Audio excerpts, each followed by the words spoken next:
Infrastructure.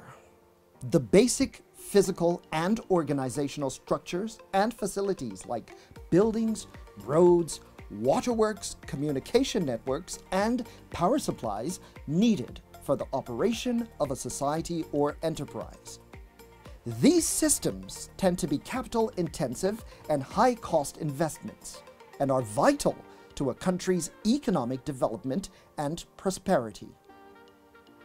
In economic terms, infrastructure often involves the production of public goods or processes. This type of infrastructure is comprised of assets that are defined by a government as being essential to the functioning of a society and economy, such as facilities for shelter, heating, telecommunications, public health, agriculture, etc. In Nigeria, there are ministries and agencies responsible for these critical infrastructures, such as the Ministry of Works, the Ministry of Power, the Ministry of Transportation, the Nigeria Security and Civil Defense Corps, the Federal Road Safety Corps, and the Direct Labor Agency, amongst others. Infrastructure is important for faster economic growth and alleviation of poverty in the country. Adequate infrastructure in the form of roads and railway transport system, ports, power, airports, and their efficient working is also needed for the integration of the Nigerian economy with other economies of the world. But daunting challenges stand in the way of providing systems capable of delivering needed infrastructure services.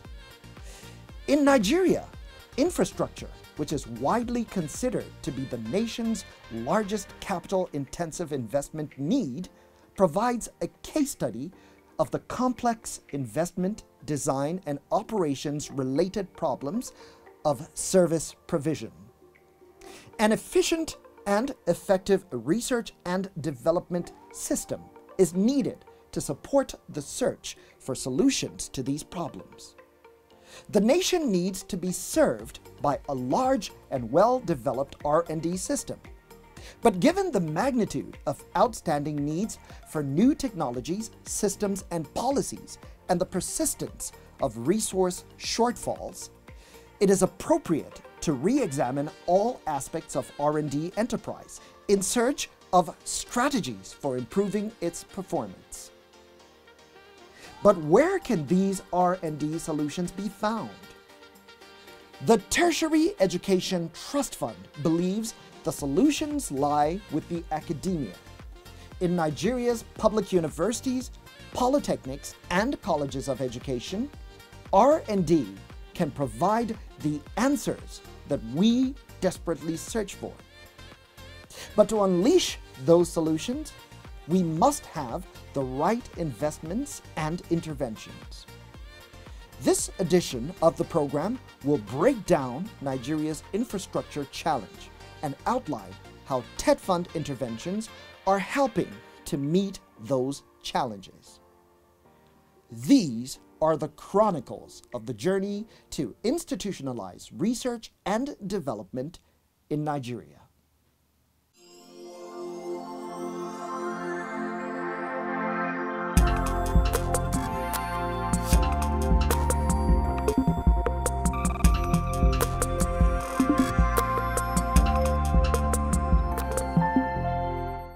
Hello, and welcome to this edition of TETFund, The Paradigm Shift. I am Stanley Bentu. TETFund is certainly not a stranger to infrastructure development. In fact, it is one of the core reasons for the existence of the fund. Now, for many years in our public tertiary institutions, infrastructure lay in ruins, even as the number of students admitted into those institutions ballooned every year. TETFund interventions have not only stemmed the tide of decay, but have gone on to ensure that higher learning is thriving where infrastructure is concerned. Now that TETFund is working to improve the content component of tertiary education, The question is, to what end? And the answer to that is to the end that Nigeria can have graduates who can contribute to an industrial and productive revolution for the Nigerian economy, and so that the Nigerian academia can become the go-to source of innovative solutions for national development problems. This is where research and development comes in. One of the thematic areas of TETFund's Research and Development Standing Committee was Nigeria's infrastructure. The idea is to use the triple helix model to get government, the industry, and the academia together to solve the nation's economic problems. So let's look at this report on Nigeria's infrastructure.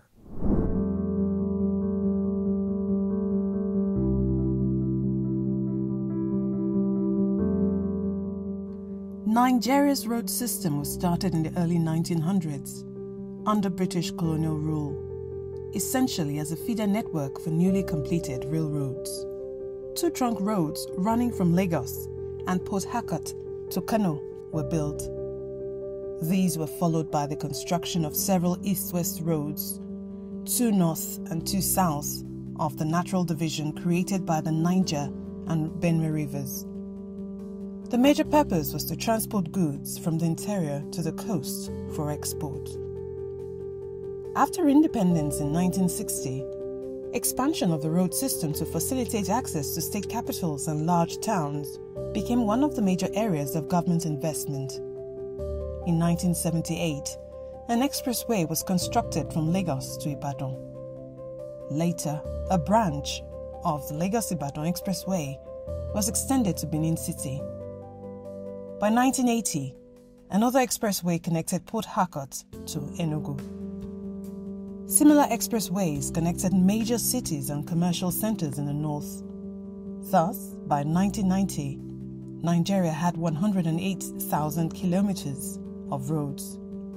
Of this total, 30,000 kilometers were paved, 25,000 kilometers were gravel, and 53,000 kilometers were unimproved earth.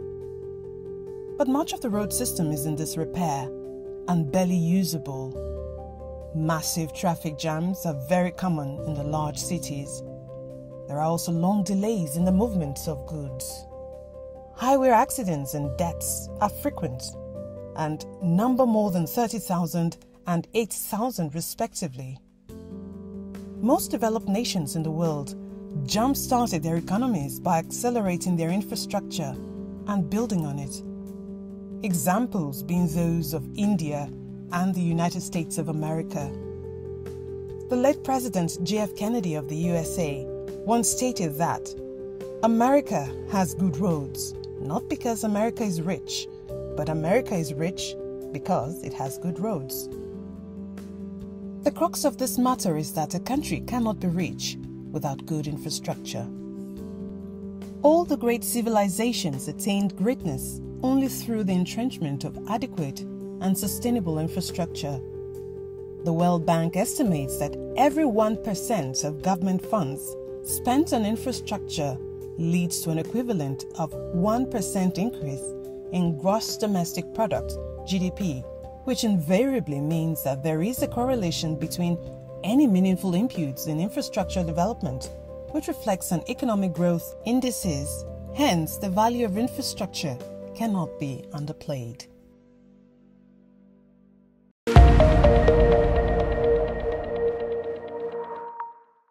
In November of 2021, President Muhammadu Buhari said that Nigeria requires the sum of $1.5 trillion over 10 years to close its infrastructure gap. The president revealed this at the Glasgow COP26 high-level side event on improving global infrastructure, which was hosted by President Joe Biden of the United States, the EU Commission President Ursula von der Leyen, and the UK Prime Minister Boris Johnson. In March of this year, a new report on Nigeria's Economic Outlook 2022, which was published by ProShare Economy, posited that for Nigeria to meet its huge infrastructure gap, the nation needs about 36 trillion naira every year for the next 30 years. Nigeria's total annual budget for 2022 expenditure is a little over 17 trillion naira, which is less than half of what is needed for infrastructure alone. And the implication of this is that for the nation to keep up, innovative thinking is required.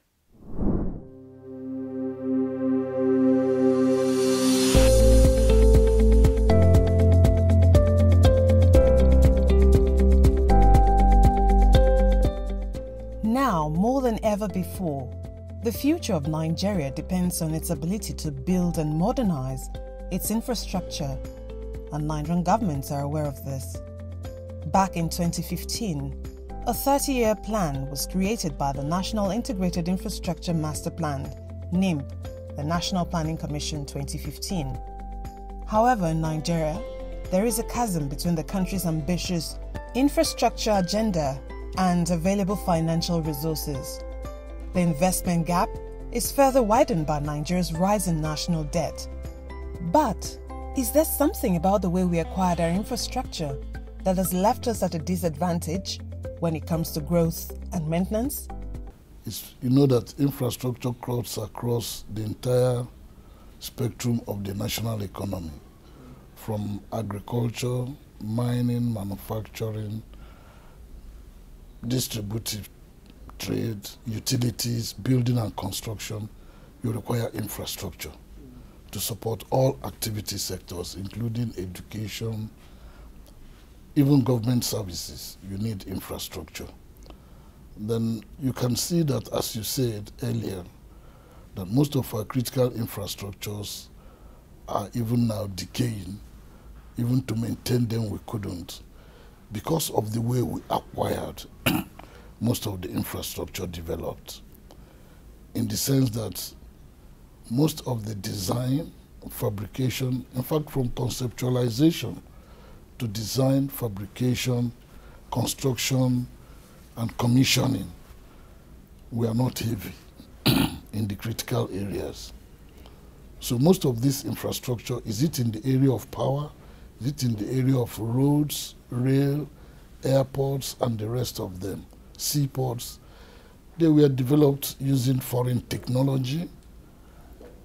And when they were coming, the way we procured them did not give us the leeway to eventually acquire the technology and be able to at least do maintenance. They were acquired in such a way that the critical mass of our own people, the scientists, the engineers, the technicians, we are not involved. So anytime we want to maintain, we have to call back those people who helped us. The same thing happened in building our industrial complexes, whether it's for aluminium, whether it's for iron and steel, whether it's for motor assembly plants. In every aspect of it, you see that we could not keep pace with maintenance and even building our own. So that continuous reliance on outsiders is one of the things that this fund is going to correct. So what are some of the things that Nigeria's academics need to look at with a view towards providing solutions? We have electricity infrastructure. The academia can research into the creation of a national power infrastructure that would deliver efficient and reliable power that would result in economies of scale and lower costs. Major investment opportunities, which could be attractive to private sector businesses, exist in upscaling power distribution and increasing power plant usage, both at the macro level and through community-based industrialization projects. Healthcare infrastructure. Nigerian tertiary healthcare institutions to explore innovative approaches for closing the yawning healthcare infrastructure gap.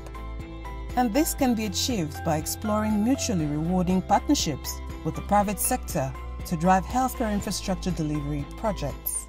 Partnership with the private sector. We continue to do that for government to just be an enabler, and where it has to, it provides funding just as a catalyst so the private sector funds can be crowded in with government funds. Transport infrastructure. There are 197,000 kilometers of federal roads in Nigeria. Yet, only 18% of these are paved, with most in poor condition. Rising traffic volumes exacerbates the situation by creating congestion and delays that have predictably adverse economic consequences. The academia can design a system for development of new transportation linkages. They can support Nigeria's railway projects, which is invaluable for transportation. Because simply put, we can't address the transportation deficit without rail. And from these four major arteries that are going to be built, there will be spurs. And the target that we have is that every state capital has a spur. So there will be train stations, train lines all across the country. It will help us to move goods from farms to market. It will help us to move produce. It will reduce the pressure that currently exists on our roads by moving heavy-duty traffic off the roads to the rail. Agricultural infrastructure. Less than 40% of Nigeria's 84 million hectares of arable land are currently under cultivation. Yet, Nigeria is a net importer of foodstuff. Why is this? A key problem again is the quality of infrastructure provision. Insufficient transportation links between rural areas and urban concentrations of consumers limits access to domestic markets. Furthermore, a lack of storage facilities, unreliable power supply, and limited quality control and food safety certification limit the capacity to export to European Union countries or the United States. These are all problems that can be solved with R&D. Water infrastructure. More efficient management of water resources is imperative. The academia must be considered in setting up a wider range of stakeholders when drafting reforms.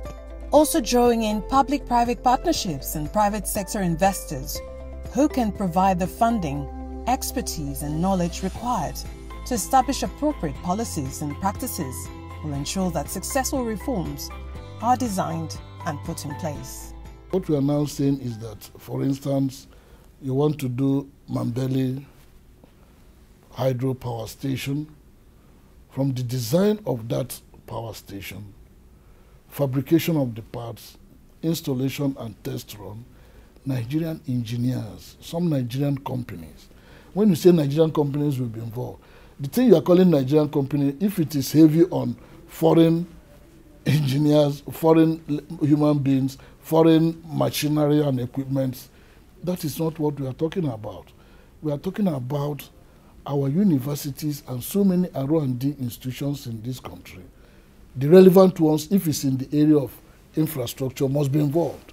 If it is in the area of health, must be involved. If it is in the area of defense, must be involved. So that when our people take part in these things, and taking part is not just taking part as of the old. This time you are taking part so that the skills acquired in the course of taking part will rub off on the curricula of our tertiary institutions. Until you do that, you can never be indigenously industrialized. It takes a large spectrum of Nigerian thinkers and doers to solve and conquer the challenge of infrastructure which has haunted the nation for far too long. It is clear that the government alone is unable to find the type of funding that is required to provide infrastructure, and therefore we must all work together. It is the only way to win. We need researchers who can undertake proper feasibility on the viability of projects and how they can be funded and delivered to provide appreciable return on investments. Curricula of tertiary institutions evolve as a result of the interplay between the academic realm and this industry realm. We need development economists who can come up with creative solutions to bridge the funding gap. We need capable engineers who can ensure quality at the right price. We need dexterous workmen and craftsmen who can ensure a perfect finish to all our work. We need revolutionary architects who can design new and exciting buildings that will form ultra-modern skylines for our cities and so much more. The work to be done is immense. and there is not a second to lose. Sound tertiary education is where it all begins. It is the gift that keeps on giving. It's a paradigm shift that this fund is bringing. Not that we have not been doing research and development all along. Since the UI was established, UNILAG, Ahmadu Bello, University of Nigeria, Nsukka, the first generation universities were built many years ago. Yet, we cannot do reverse engineering. We cannot acquire the skill. This is across all thematic groups. Now, what this fund is saying that inability to create strategic alliance between the industry sector and the academia and R&D institutions in Nigeria must be bridged.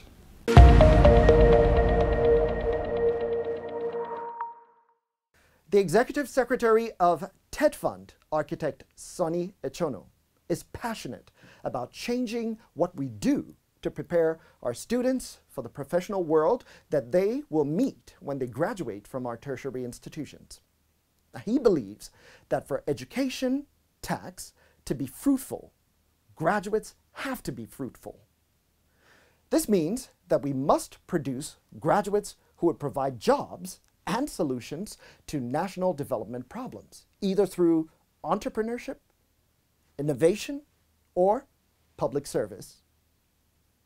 When a critical mass of graduates begin to add value to the overall economy, we will begin to experience an aggregate growth, the likes of which the nation has never witnessed before. And that is the paradigm shift. Join us again on the next edition of the program. Until then, thank you for stopping by. Good night.